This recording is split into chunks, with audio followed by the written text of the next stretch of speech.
اٹھ کر کمرے سے باہر آ گئی۔ سوچ رہی تھی کہ ہر بات فہمیدہ بیگم سے کہہ دے گی اور اسے کہے گی کہ وہ اپنے بیٹے کو سمجھائیں۔ وہ نہیں چاہتی تھی کہ ان کا بچہ ضائع ہو۔ ایک طرف لیڈی ڈاکٹر کی باتیں اسے ڈراتے ہوئے تھی، دوسری طرف احمد کی باتوں نے اس کی دل و جان نکال رکھی تھی۔ پتہ نہیں اسے کیسی سیٹسفیکشن چاہیے تھی۔ اس کا ساتھ دیتی تو تھی جتنا دے سکتی تھی، ہاں جانوروں والا سلوک نہیں کر سکتی تھی جو وہ اس کے ساتھ کرتا تھا۔ تبھی کبھی کبھی تو اس کے ہونٹوں کو اپنی اپنی دسترس میں لے کر اتنی زور سے کاٹتا کہ اس کے ہونٹ سے خون بہنے لگتا تھا۔ پیچھے وہ دھکیل دیتی، اسے کہتی کہ آپ کیا کر رہے ہیں؟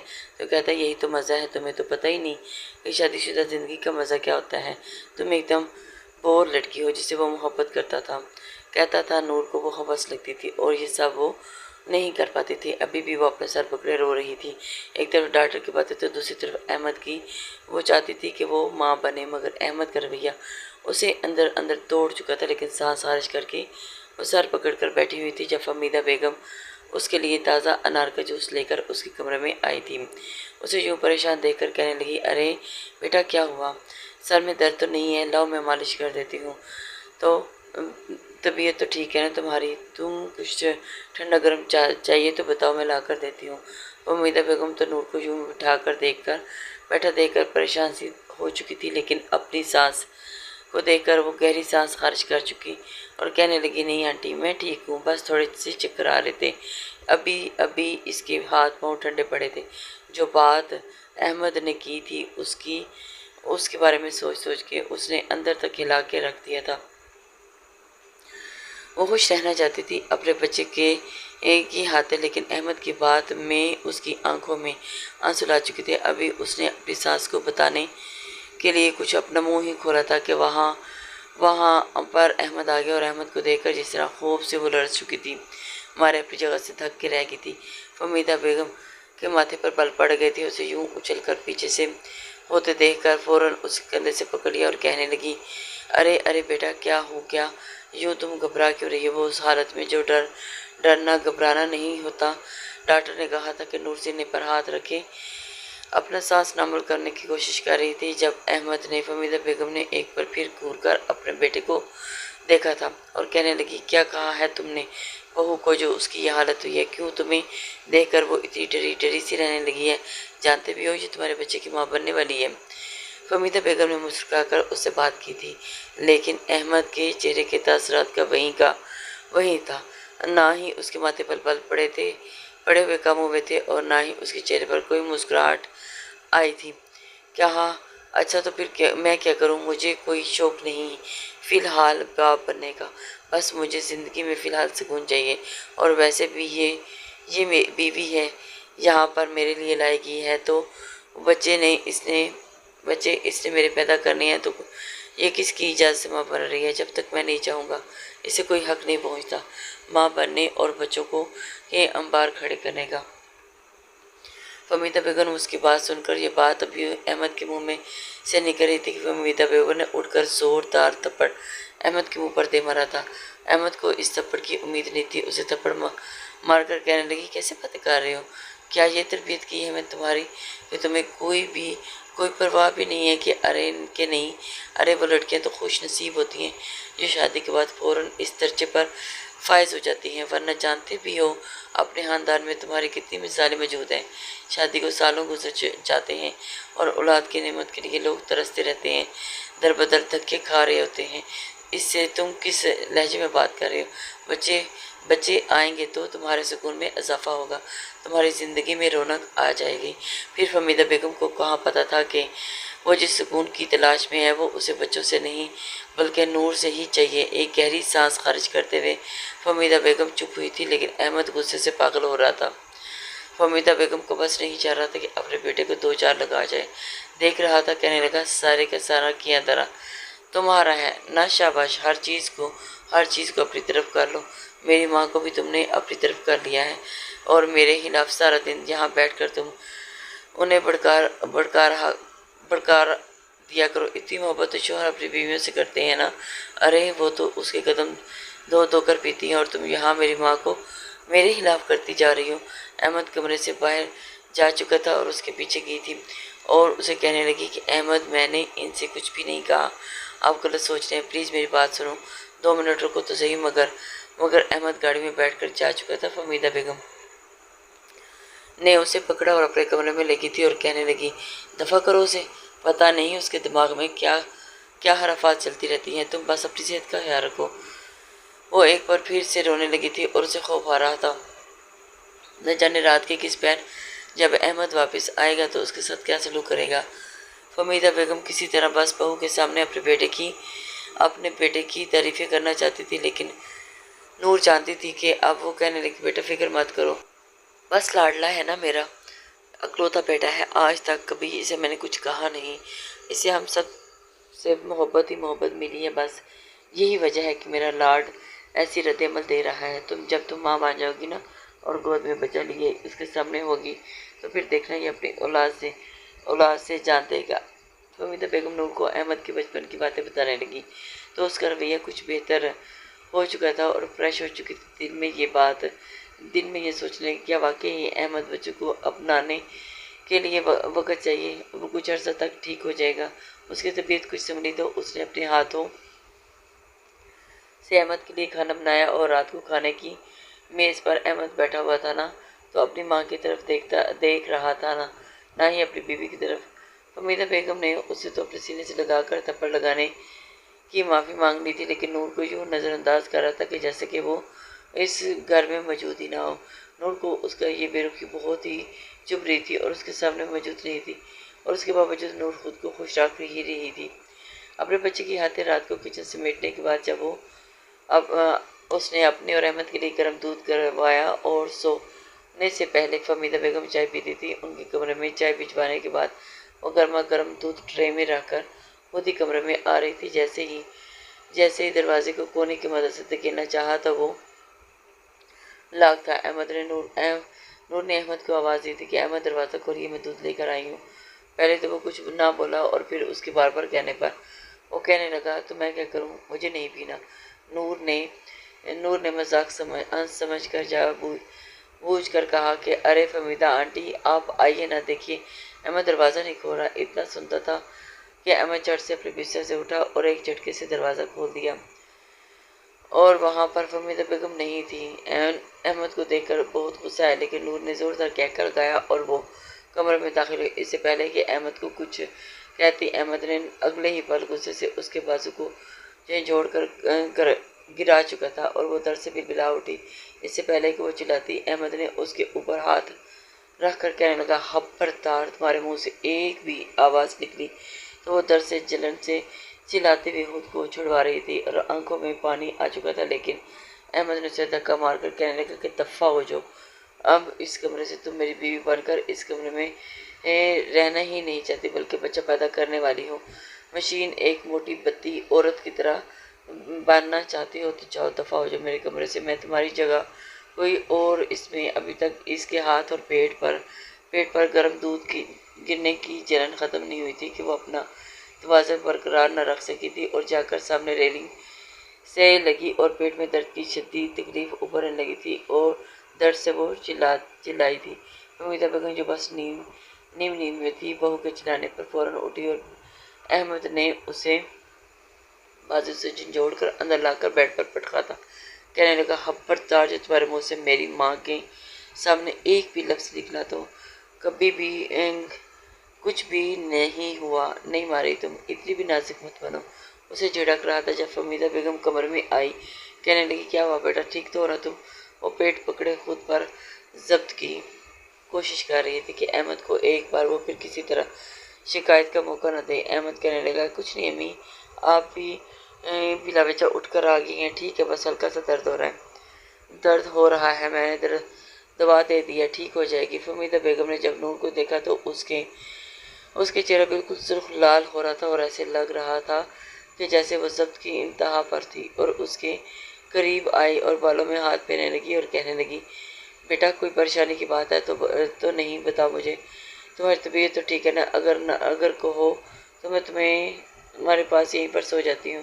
وہ بڑے پیار سے اس کے بالوں میں ہاتھ پھیر کر پوچھ رہی تھی، لیکن پیچھے کھڑا احمد ہاتھ کے اشارے سے اسے گھور رہا تھا۔ کہ خبردار، اگر تم نے کوئی بات کہی تو جو تم نے حامی بھری تو مجھ سے برا کوئی نہیں ہوگا۔ وہ گہری سانس خارج کر کے کپکپاتی ہوئی آواز میں کہنے لگی، نہیں نہیں آنٹی، میں ٹھیک ہوں، آپ چاہیے۔ بلا وجہ اٹھ کر آ گئی، یہ تو بس ایسی ہی چکر سے آ گئے تھے اور دودھ کا گلاس میرے ہاتھ سے چھوٹ گیا، ابھی احمد مرہم لگا دیں گے تو ٹھیک ہو جاؤں گی۔ اس نے یہ الفاظ کہے تو اس کی فہمیدہ بیگم بھی وہاں سے جا چکی تھی، لیکن جانے سے پہلے اپنی نگرانی میں احمد سے اس کے ہاتھ پر مرہم ضرور لگوائی تھی۔ جیسے ہی وہ کمرے سے گئی تو اس نے اپنا ضبط کا دامن چھوڑ دیا اور آنکھوں میں آنسوؤں کو روک نہ سکی تھی اور کہنے لگی، مجھے بہت درد ہو رہا ہے احمد، پلیز مجھے ڈاکٹر کے پاس لے جاؤ، مجھے بہت تکلیف ہو رہی ہے۔ آپ کیوں کر رہی ہیں میرے ساتھ ایسا؟ آپ کو میرا ذرا بھی احساس نہیں ہے؟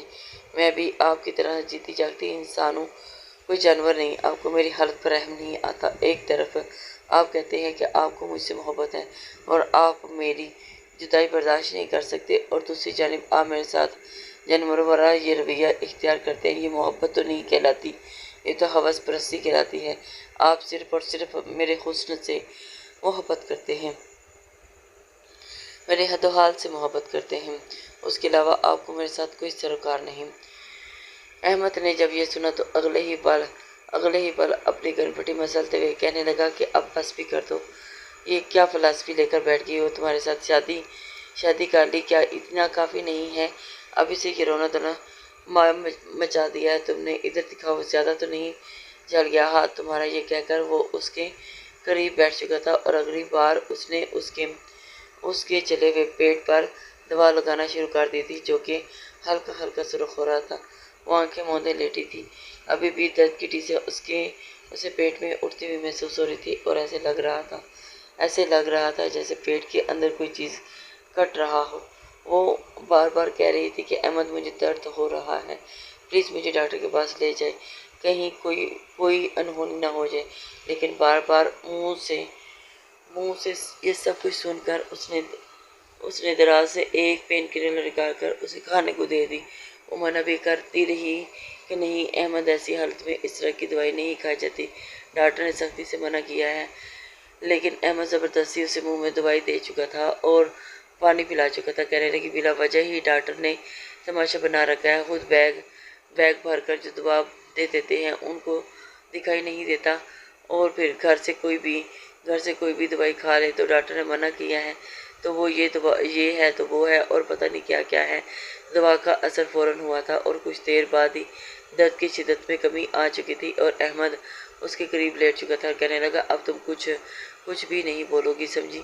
بیوی ہو تم میری، اور یہ کیا پیار محبت کے قصے چھیڑ رکھے تھے تم نے؟ میری محبت ہی ہے نا جو تمہیں سونے نہیں دیتا، رات رات پر جگائے رکھتا ہوں، اور تم پر اپنی شدت لٹاتا ہوں۔ بتاؤ بھلا، اگر مجھے تمہیں کوئی دلچسپی نہ ہوتی، تم سے محبت نہ ہوتی تو کیا میں یوں تمہیں رات رات پر جگا کر رکھتا؟ میں تو کبھی تمہیں منہ نہ لگاتا۔ کیا تم وہ شوہر نہیں دیکھے جو بیوی کے قریب آتے ہی اس سے الجھن محسوس کرتے ہیں، اسے آنے والی لہسن پیاز کی بدبو اس کے قریب سے نہیں پھٹکنے دیتی، اور وہ دوسری شادی کر لیتے ہیں؟ اور تمہیں تو خوش ہونا چاہیے کہ میں تمہارے شوہر تمہیں حسن پر فدا ہے۔ اور یہ سن کر تو نور کا دل سہم چکا تھا اور اس کی ہوس پرستی کو ہی محبت سمجھ کر خاموش ہو چکی تھی، جب باتوں ہی باتوں میں ایک بار پھر اس کے قریب آنے لگا تھا اور وہ اپنا آپ اسے سونپ کر شدید تکلیف محسوس کر رہی تھی۔ اس بار پلیز احمد بس کریں، ڈاکٹر نے سختی سے منع کیا، مجھے شدید تکلیف ہو رہی ہے۔ لیکن احمد اس کا چہرہ اپنے ہاتھوں میں تھام کر کہنے لگا، پلیز جان، صرف ایک بار مجھے اپنے پاس آ کر مجھے اپنی ساری تشنگی مٹانے دو، اور اس کے بعد تمہارے پاس نہیں آؤں گا، میں وعدہ کرتا ہوں۔ صرف اور صرف آج کی رات۔ وہ جتنی بھی تکلیف ہوئی تھی اس نے ایک بار پھر اپنا آپ اس کے حوالے کر دیا، اور ڈاکٹر کی ہدایت کے باوجود وہ اپنا آپ اسے سونپ چکی تھی۔ رات کے 2 بج چکے تھے، لیکن احمد تو بس کرنے کا نام ہی نہیں لے رہا تھا۔ اکتائے ہوئے لہجے میں اس پر بے ہوشی سی طاری ہونے لگی اور کہنے لگی، پلیز بس کر دیجیے، مجھے چکر آ رہے ہیں، مجھے اپنی آنکھوں کے سامنے موت دکھائی دے رہی ہے۔ لیکن احمد اس سے چند لمحوں کی مہلت مانگتا ایک بار پھر اس میں کھو چکا تھا، اور ایک وقت ایسی بھی آیا جب وہ دنیا سے بیگانی اپنی آنکھیں مید چکی تھی اور اس پر بے ہوشی تاریخ ہو چکی تھی اور مسلسل اس کے منہ پر انگلیاں پھیرتے اسے کہہ رہا تھا، نہیں نہیں، آنکھیں بند مت کرنا، ادھر میری طرف دیکھو نا، یہاں میرا ساتھ ہو، ادھر تو ادھر دیکھو۔ ابھی وہ اسے یوں ہی بول رہا تھا کہ وہ تو جیسے ایک چیز سے بیگانہ ہو چکی تھی۔ احمد کو اس پر غصہ آ گیا اور اگلے ہی پل اس نے اس کے ساتھ ایسی سختی برتی کہ نور کی شگاف چیخ اس کے حلق سے نکل آئی اور ایسا لگ رہا تھا جیسے اس کی جان ہی لبوں پر آ چکی تھی۔ نفرت اور حقارت کیا ہوتی ہے اس وقت اسے اپنے شوہر سے محسوس ہو رہی تھی، جب اس کے منہ پر ہاتھ رکھ کر وہ کہہ رہا تھا کہ چپ چپ، ایک دم چپ، اب مجھے تمہاری کوئی آواز پہ نہ آئے، خبردار مزید کوئی آواز اپنے حلق سے مت نکالنا، ورنہ مجھ سے برا کوئی نہیں ہوگا۔ وہ درد سے دوہری ہو چکی تھی اور اس کے چیخنے کی آواز، اس نے چلانے کی آوازیں باہر تک جا رہی تھی۔ فہمیدہ دروازے کے پاس کھڑے ہو کر ان کی یہ چیخ و پکار سن رہی تھی۔ دھڑ دھڑ دروازے پر دستک دے جب احمد نے اسے سختی سے تنبیہ کی تھی کہ خبردار اگر تم نے ماں کو کچھ بھی بتانا۔ اسے جیسے ہی دروازہ کھولا تو نور درد کے مارے اٹھ کر اپنی ساس کے گلے لگنا چاہتی تھی، لیکن جڑ سے گر گئی۔ اسے یوں گرا دیکھ کر تو فہمیدہ بیگم فوراً آگے بڑھی جس حالت میں وہ اس وقت تھی۔ فہمیدہ بیگم بہت کچھ سمجھ چکی تھی، اسے تو سمجھ نہیں آ رہی تھی کہ آخر اس لڑکی کو ایسی کون سی غیرت دلائے کہ اسے عقل آ جائے۔ فوراً نور کو ہسپتال لے جایا گیا اور ڈاکٹر نے نور کی حالت دیکھی تو اپنا سر پکڑ کر بیٹھ گئی تھی۔ کہنے لگی، اس کی شادی کسی حیوان سے کروائی گئی ہے یا شیطان سے، کیونکہ وہ حیوان جیسے شیطان ہی ہو سکتے ہیں اگر انسان نہیں۔ انسان جو نہیں کرتے۔ یہ لڑکی کی حالت دیکھیے، ابھی سے 1 ہفتہ نہیں ہوا، مجھے لگتا ہے کہ آپ لوگوں نے اس کی شادی ایک جسم کے پجاری سے کروا دی ہے، جس کے لیے صرف اور صرف ایک عورت ایک گوشت کا ٹکڑا ہے، جسے جب اس کا من چاہے گا وہ اپنے منہ میں چبائے گا اور جب دل چاہے گا تھوک کر چلا جائے گا۔ ڈاکٹر کی بات پر فہمیدہ بیگم کے آنسو آ چکے تھے، کیونکہ آس پاس بیٹھی عورتیں بھی ڈاکٹر کی یہ بات پہنچ چکی تھی۔ فہمیدہ بیگم کی اپنے علاقے میں بہت عزت تھی، خاندان پڑوس کی عورتیں اسے عزت کی نگاہ سے دیکھتی تھی اور یہ عورت بھی انہیں اچھے سے جانتی تھی۔ سب ایک دوسرے سے منہ چھپانے لگی تھی۔ ڈاکٹر کہنا تھا کہ آپ کی بہو کا بچہ ضائع ہو چکا ہے، مبارک ہو آپ کو۔ آپ کو تو اس خوشی کے موقع پر مٹھائیاں بانٹنی چاہیے، جشن منانا چاہیے۔ بتائیے کال کر کے اپنے بیٹے کو، آج سے پہلے وہ کسی کے ساتھ جو پرسنل نہیں ہوئی تھی، مگر آج آہر کو وہ ایک انسان تھی، کتنا برداشت کرتی۔ جو ظلم اس بچی پر کیا جا رہا تھا، مزید اسے برداشت نہ کرنا ممکن تھا، کیونکہ وہ فہمیدہ بیگم کی عمر کی ایک عورت تھی اور اس طرح کے معاملات کی پیچیدگیاں اچھے سے سمجھ سکتی تھی۔ جب نور کو پتہ چلا کہ اس کا بچہ ضائع ہو چکا ہے، اس دنیا میں آنے سے پہلے ہی جا چکا ہے، تو وہ پھوٹ پھوٹ کر رونے لگی تھی۔ اس کی طبیعت کافی خراب تھی، وہ نہیں چاہتی تھی کہ بس بلڈ پریشر بار بار لو ہو رہا تھا۔ نور کی ماں بھی وہیں پر آ چکی تھی اور پھر اس نے اس کے سامنے ہاتھ جوڑے تھے کہ اپنی ماں کو کچھ مت بتانا، میں سب کچھ سنبھالوں گی۔ لیکن نہیں، اب وہ اپنے دل میں یہ سوچ لیا تھا کہ اب دوبارہ بے چین ہو رہی تھی کہ کیا کریں۔ ماں کو بھی کچھ نہ پتا، جیسے اس نے اپنی ماں کو اپنے سامنے دیکھا تو گلے لا کر روتے روتے ہوئے انہیں سب کچھ بتا دیا۔ فہمیدہ بیگم ان کے سامنے اپنے ہاتھ دکھا کر کہنے لگی، گزرتا رات کس طرح درندگی کا مظاہرہ احمد نے اس کے ساتھ کیا، کیا اسے حقیقت بتائی تھی۔ دونوں ہی عورتوں کو اپنے آپ پر اس پر شدید غصہ آ چکا تھا۔ صفیہ بیگم نے تو گھر جا کر احمد کو گریبان سے پکڑ لیا اور کہنے لگی، مجھے تو شرم آتی ہے تجھے اپنا بیٹا کہتے ہوئے، جب تو چھوٹا سا تھا تو میں نے تجھے 9 ماہ اپنی کوکھ میں رکھا، کون کرتا ہے ایسی حرکت جیسے تو نے کی ہے۔ لیکن فوراً خود بری عزیمہ کرتے ہوئے کہنے لگا، امی جھوٹ بول رہی ہیں، آپ کو دیکھ کر خود ہی بیٹھ سے گری تھی، خود ہی نہیں چاہتی تھی کہ ماں بنے، جان بوجھ کر ہی تماشے لگا رہی ہے۔ اور پھر فہمیدہ بیگم اس کے سینے پر مکے مار مار کر کہنے لگی، جھوٹ بولتا ہے تو، ارے میرے سامنے 24 گھنٹے رہتی ہے وہ لڑکی، اس کی عادت میرے سامنے ہے، میں جانتی ہوں، جان بوجھ کر اچھے سے جان چکی ہوں کہ سارا کی ہتھیارہ تیرا ہی ہے، تو ہی ایسا بدبخت نکلا جس نے ایک معصوم بچے کی زندگی برباد کر دی۔ اور اب خوش ہو جا، اپنی ماں کو ذلیل کروا کر اور دوبارہ کبھی ماں نہیں بن سکتی۔ وہ اس کی طرف دیکھ کر، جس قدر تو نے اس کے ساتھ درندگی دکھائی ہے، اس کی ماں اس کے سامنے روئی تھی۔ اسے تھوڑی بہت شرمندگی تو ہو چکی تھی۔ نور کی ماں اسے اپنے گھر لے گئی۔ نور کو سنبھلنے میں وقت لگا تھا۔ ایک ماہ تک وہ اپنے مائکے میں ہی رہی تھی۔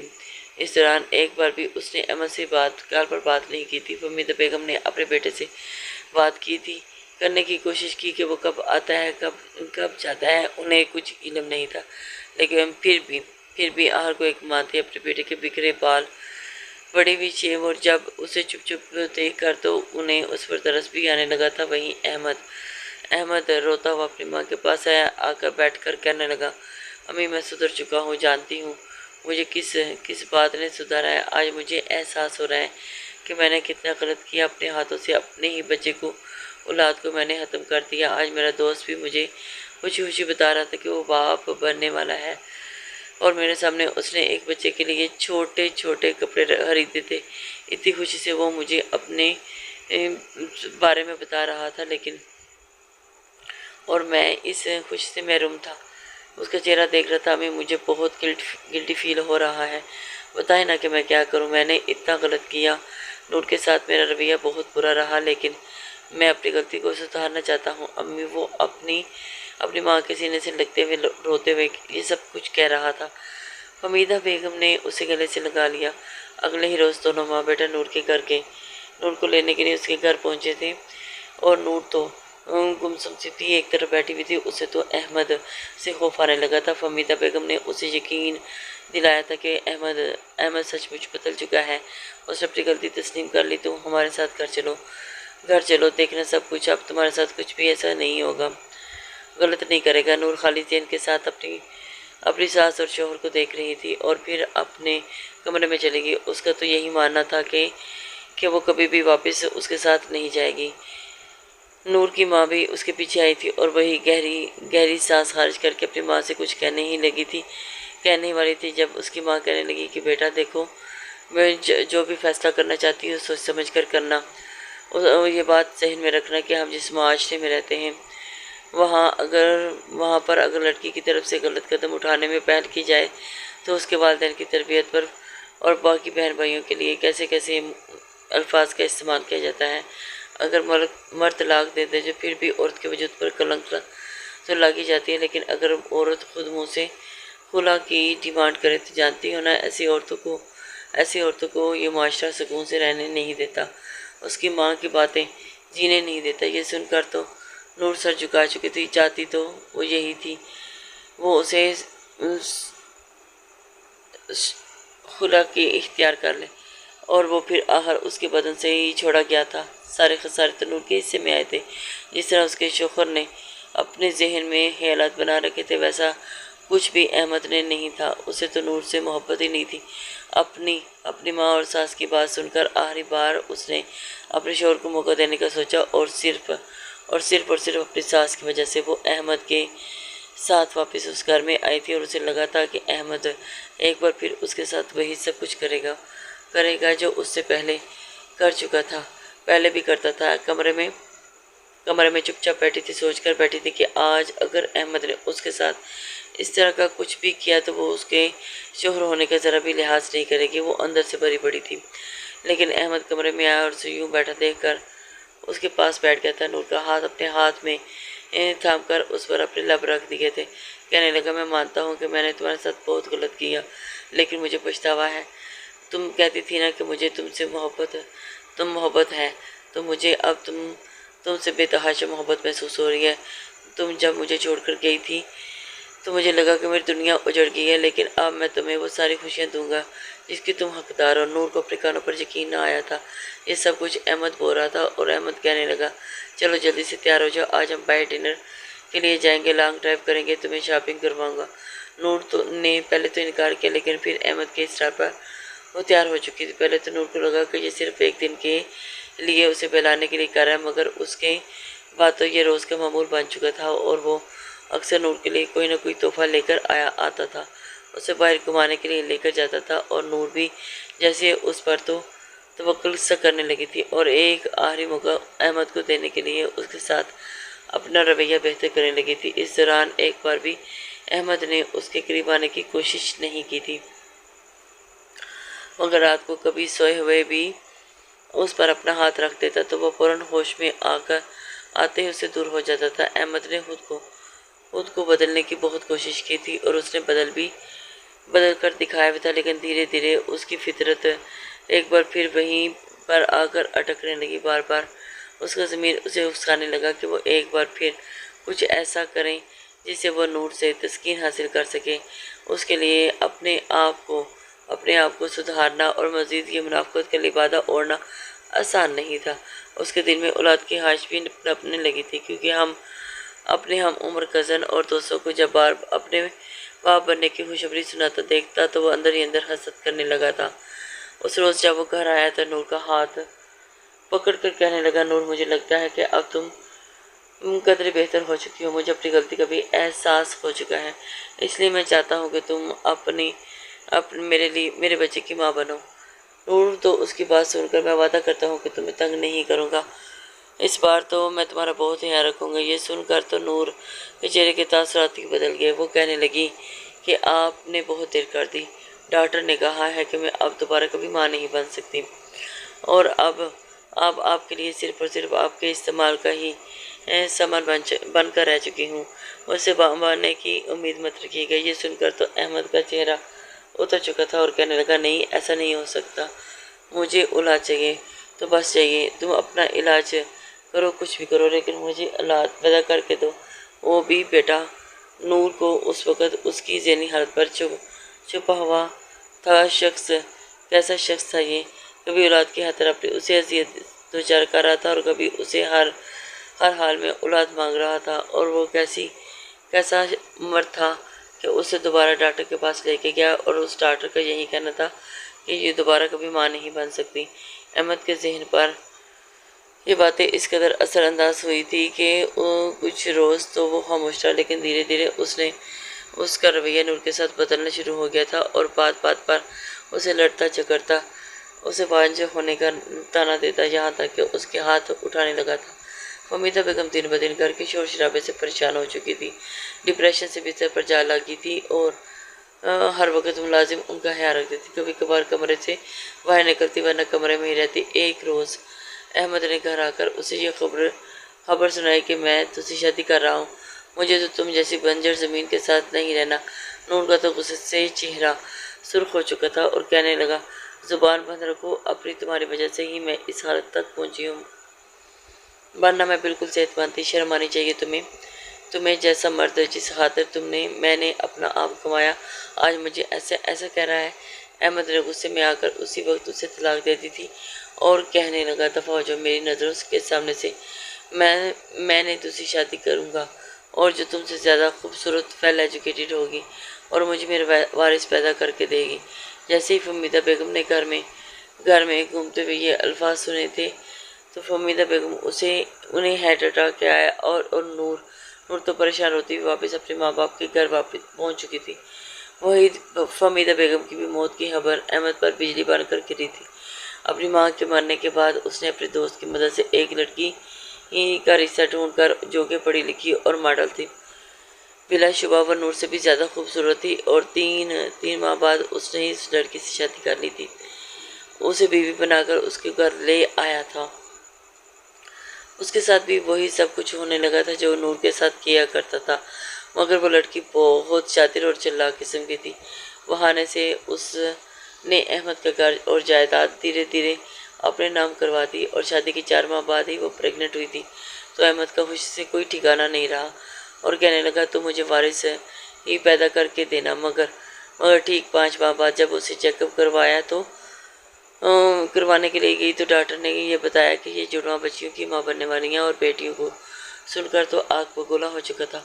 گھر لا کر بیڈ سے عاصمہ کو مارنے لگا اور کہنے لگا، میں نے کہا تھا نا کہ مجھے بیٹا پیدا کر کے دینا، یہ بیٹیاں کہاں سے آ گئی؟ زبردستی وہ اسے دوا کھلا رہا تھا اور وہ کھانے سے انکار کر رہی تھی، لیکن وہ اسے دوا کھلا کر اسے ضائع کروا چکا تھا۔ اس تکلیف اور وجہ سے روتی رہی، لیکن دل میں احمد کی محبت اور حقارت میں بدل گئی تھی۔ وہ بھی اس سے بدلہ لینے کا سوچ چکی تھی۔ اب بھی ہر رات اس پر یوں ہی ٹوٹ پڑتا تھا اور اس کا وہی برا حال کرتا جو نور کا کیا کرتا تھا، لیکن دھیرے دھیرے اس کی طبیعت خراب رہنے لگی اور احمد گھر آتا تو آتے ہی سو جایا کرتا تھا اور کہتا آج میرا تمہارے پاس آنے کا من نہیں۔ وہ ہر روز کوشش کرتا کہ تاکہ اپنی بیوی کے ساتھ رومانس کرے، لیکن یہ خواہش اس کے اندر سے میٹھی چلی جا رہی تھی۔ ایک وقت ایسا بھی آیا کہ جب وہ بالکل کمزور ہڈیوں کا ڈھانچہ بن چکا تھا، جبکہ آسما بہت خوبصورت اور پہلے سے زیادہ پرکشش ہو چکی تھی، اور اپنی حالت دیکھ کر وہ اکثر چلاتی تھی تو وہ بھرپور ماڈل تھی۔ چند مہینوں میں ہی اس کی نمرتوں جیسی حالت ہو چکی تھی، اور اس روز وہ ویل چیئر پر بیٹھا سوچ رہا تھا کہ ایک ہفتہ پہلے ہی آفس سے واپس آتے ہوئے ایکسیڈنٹ کا شکار ہو کر اپنی ٹانگیں تڑوا چکا تھا۔ آسما نے اس کے قریب فرش پر بیٹھ کر اپنے ہاتھ اس کے سینے پر رکھے اور کالر کے بٹن بند کرتے ہوئے کہنے لگی، بہت شوق تھا نا تمہیں میری ساری رات یہ سب کچھ کرنے کا، اب دیکھو تمہاری کیا حالت ہو چکی ہے۔ بس جو ظلم تم نے مجھ پر کیا تھا نا، اس کی سزا تمہیں اور اپنی سب کا بیوی پر کیا نا، اس کی سزا ہے یہ تمہیں۔ میں نے تمہیں یہ قدم تو نور کو اٹھانا چاہیے تھا، مگر شاید اس میں اتنا کانفیڈنس نہیں تھا۔ تمہیں برداشت کرتی، دو لڑکیوں کی زندگی برباد کرتی اور معصوم جانوں کو اپنے ہاتھوں سے مارنے کی تمہیں یہی سزا دوں گی۔ ساری زندگی تمہارے ساتھ اس گھر میں رہ کر تمہیں نہ مرد پکاروں گی نہ تو پہناؤں گی، کیونکہ تم جیسے حیوان صرف مرد اسی قابل ہوتے ہیں۔ یہ کہہ کر اپنے بازو پر بیگ لٹکائے باہر نکل آئی تھی، جبکہ احمد چلاتی ہوئی ویل چیئر سے گر چکا تھا۔ اس کے لیے یہ بات ناقابل برداشت تھی کہ وہ یہ سب کچھ برداشت نہیں کر سکتا تھا، مگر یہی اس کے ساتھ ہونا چاہیے تھا، اور اس نے عورت کو صرف اور صرف ایک اپنی وجہ کا تسکین کا سامان سمجھ لیا تھا، اس کے آگے کچھ نہیں۔ جیسے ہی نور کی عدت پوری ہوئی تو اس کے لیے رشتہ آنا شروع ہو گئے تھے۔ نور کا ایک کزن ارباز، جو کہ دبئی میں ہی تعلیم حاصل کرنے کے لیے وادر بزنس مین بن چکا تھا، جب سے وہ جوانی میں قدم رکھا تھا تب سے ہی نور پر فدا ہو چکا تھا، لیکن نہ جانا نور کی ہونے والی شادی نے اسے اندر تک توڑ دیا تھا۔ لیکن جب اسے نور کی طلاق کی خبر ملی تو وہ پاکستان آ چکا تھا، اور اس نے اپنی ماں اور بڑی بہن کو رشتے کے لیے ان کے گھر بھیج دیا تھا۔ نور تو پہلے انکار کیا، لیکن پھر جب نور کی خالہ بار بار واسطے دینے لگی تو اس نے خود ارباز سے ملنے کا کہا۔ ارباز تو آج بالکل ویسی ہی تھی، اور اس نے ارباز کو مل کر ڈھکے چھپے الفاظ میں ساری سچائی بتا دی تھی، اور یہ بھی کہ وہ کبھی ماں نہیں بن سکتی، لیکن اس کے باوجود ارباز نے اسے اپنا لیا تھا، اور صرف اپنی ماں کی خاطر اس نے ارباز سے شادی کر لی تھی، اور اسے لگا تھا کہ جیسے باقی مرد ویسے ہی ہوں گے، احمد جیسے احمد تھا، لیکن جس قدر اور عزت اور اپنائیت سے محبت ارباز نے اسے دی تھی، وہ تو جیسے اس کی محبت سے سرشار ہو کر رہ گئی تھی۔ شادی کے 8 ماہ بعد اچانک نور کی طبیعت خراب ہوئی، اور ارباز فوراً ہی آفس سے گھر آ کر اسے جب ڈاکٹر کے پاس لے کر گیا تو ڈاکٹر نے اسے خوشخبری سنائی تھی۔ ڈاکٹر کا کہنا تھا کہ وہ ماں بننے والی ہے، اور نور کو تو اس بات پر یقین ہی نہیں آ رہا تھا۔ وہ حیران تھی، باضابطہ ممکن کیسے تھا؟ اچھا کچھ نہیں۔ ڈاکٹر سے اس کے بارے میں بات کی تو ڈاکٹر یہ کہنا تھا کہ بعض دفعہ کچھ ایسے مسائل ہو جاتے ہیں، اس کے بعد ہم ڈاکٹر سے غلط پیشن گوئی ہو جاتی ہے کر دیتے ہیں، لیکن آپ پوری طرح سے صلاحیت سے محروم نہیں ہوئی تھی، بس یہی وجہ تھی کہ آج خوشخبری آپ کے سامنے ہے۔ نور نے مسکراتے ہوئے ارباز کی جانب دیکھا اور خدا کا شکر ادا کیا۔ ارباز کا ہاتھ پکڑے ہسپتال سے باہر نکلی تھی۔ نیچے سے امید کرتی ہوں کہ آپ کو ناول پسند آئے گا۔ اپنے کمنٹس لائک اور شیئر کر دیا کریں، اس سے ہماری حوصلہ افزائی